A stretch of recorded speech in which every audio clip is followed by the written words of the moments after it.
we all love our mother. You know, there are multiple studies that if climate change, the catastrophic effect of the climate change will not stop before the time, before it crosses its limit, it will. There is a word in sociology, uh, motherhood penalty, matritva dand. You know, there are places, not only in India, not in this central Indian state, mothers used to travel miles for water.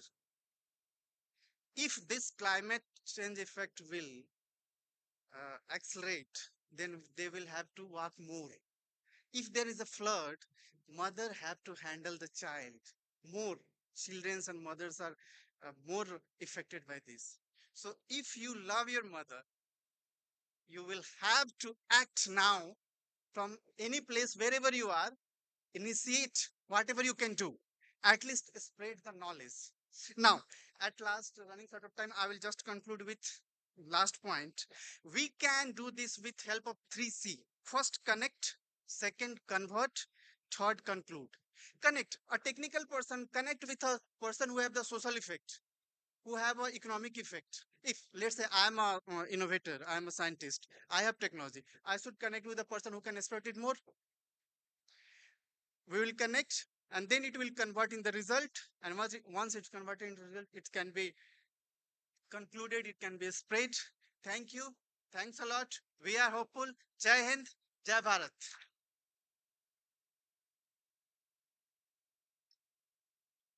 Thank you, Bhavpriya, for such a energetic talk. So he's very much involved in that.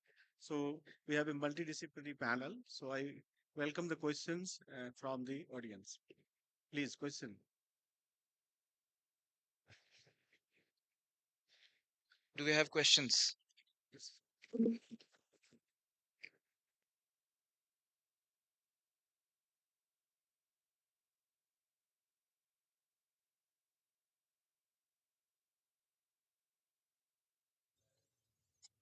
My question is to all of you.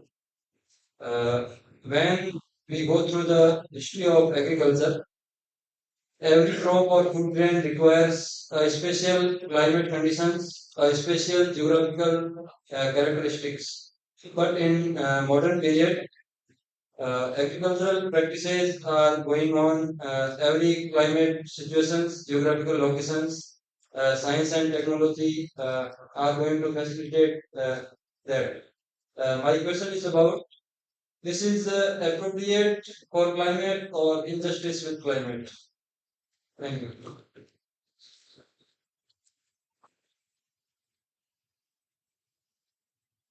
Yes.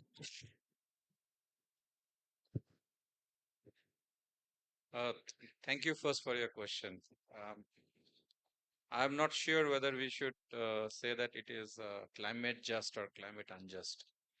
Rather, given my experience with the field and especially serving in Punjab, Himachal Pradesh, Uttarakhand, Uttar Pradesh, among few states, the choice of crop has nothing to do with the climate per se, because in economics we are taught that it is the price of the crop that determines what will be grown in the next season. Now, having said this, there is another issue over here. You have to understand it. I am not here advocating certain actions of the past government or of the present government. So just try to understand the problem. We have four major companies which are selling seeds in our country, right? The replacement in seeds, in traditional seeds, have happened because of freely available seeds to the farmer.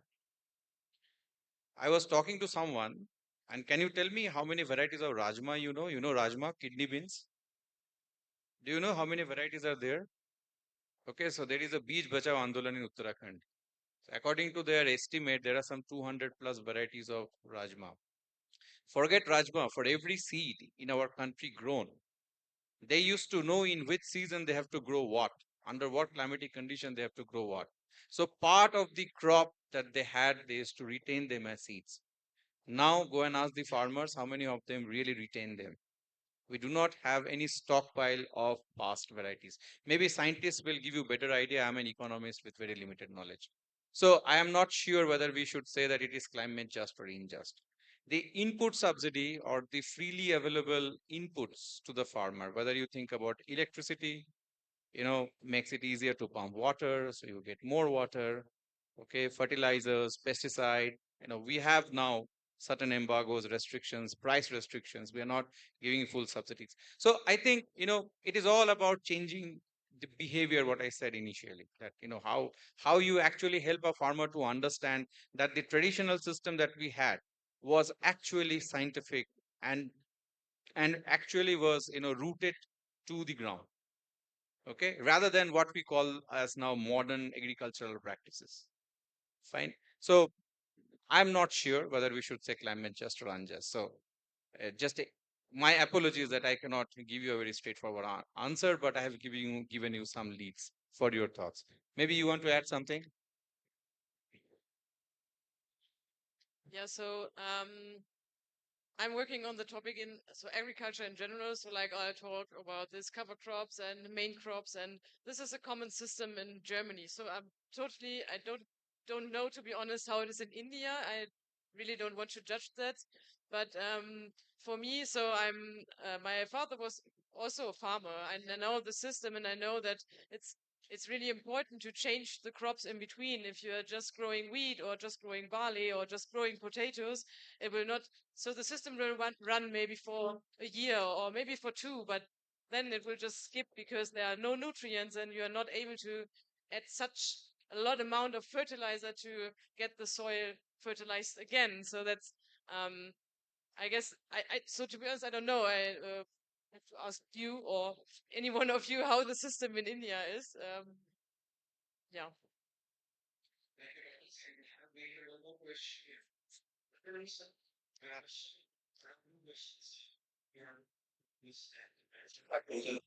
Among the panelists. So when we consider cost of environment, I mean the idea of cost benefit analysis fits sustainability that I have observed. So what do you suggest? I mean, so that we can have more sustainable projects, because wherever you go, I mean, even we have a lot of talk at international forums or at national forums, but the sustainability angle, I mean, many people behind the door, they say that okay, when we want to make projects sustainable, I mean, the cost of economics won't be in our favor. And the second question is to Jha sir. Sir, can you give more details about fiber pathways project, because 20 countries are working on that. It would be like a better platform to share more details about the project. Thank you, sir. Chandan, do you want to go first for the first question? Okay. Cost benefit analysis. Um, well, I would first think about who is doing the cost benefit analysis and for whom and why.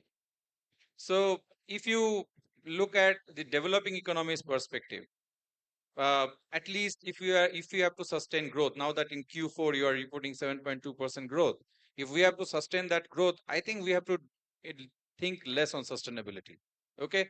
See, I'm a very hopeful person. Okay. At the same time, we are doing enough to actually try to address some of the unsustainable issues. Okay. But if you give the same baton to some other country's hand, they may say that, well, you are not doing anything, right? Okay. But we are in a world today, highly connected. Trade flows are impacted by environmental regulations. So today or tomorrow, what we are doing, if, if we are doing unsustainable thing, then we have to make ourselves more sustainable. Okay. Germany actually adopted renewable technologies way back when we were actually very critical about it, right? We were not even so positive about this entire solar mission, or right now that we are going for EVs. But I'm sure that in days to come we will also change our perspective on this. So when you are looking at the cost benefit analysis, I think it is very important for us to know who is doing it for whom and for why. So I hope you have got my answer. Thank you. Yeah. Anyway, thanks for the question. Yeah. Chandan.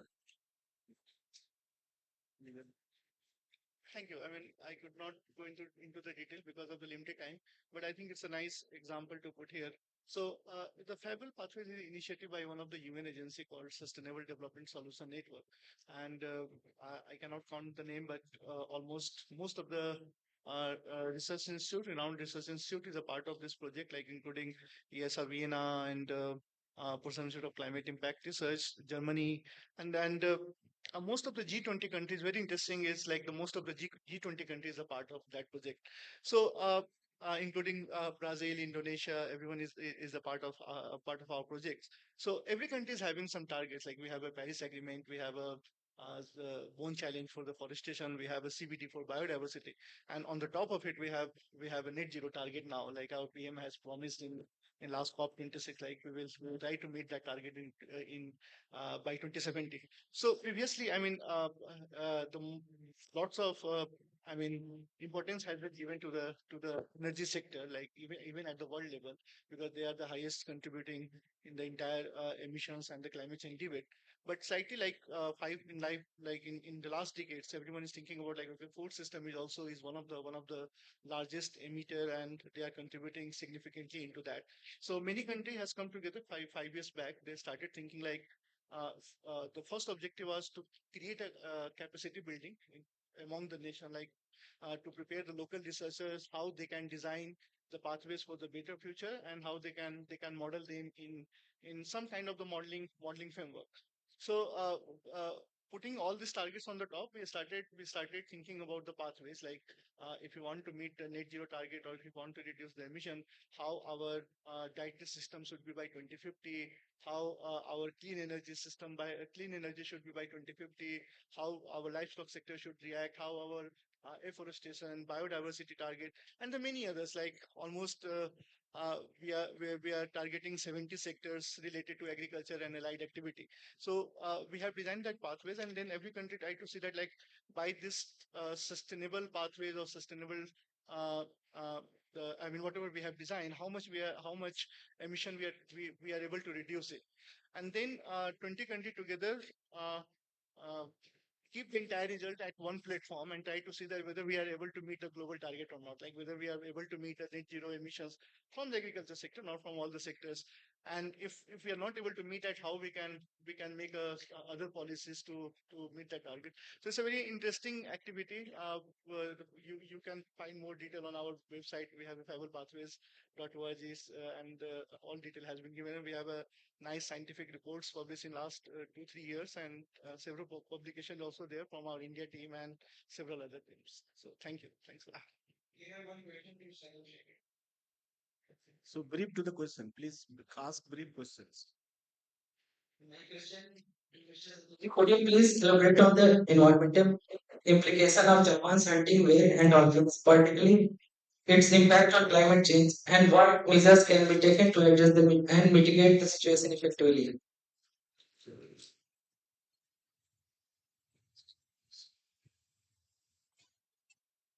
Sorry, to clarify, your question was to elaborate more on the effects of climate change on Japan's experience with disaster. Then, Could you please elaborate on the environmental implications Mhm. of Japan's hunting of whales and dolphins, particularly its impact on climate change, and what measures can be taken to address and mitigate the situation effectively? Thank you for your questions. I'm not expert on like whaling or like that aspects of environmental practices, and I in no way represents the official government positions.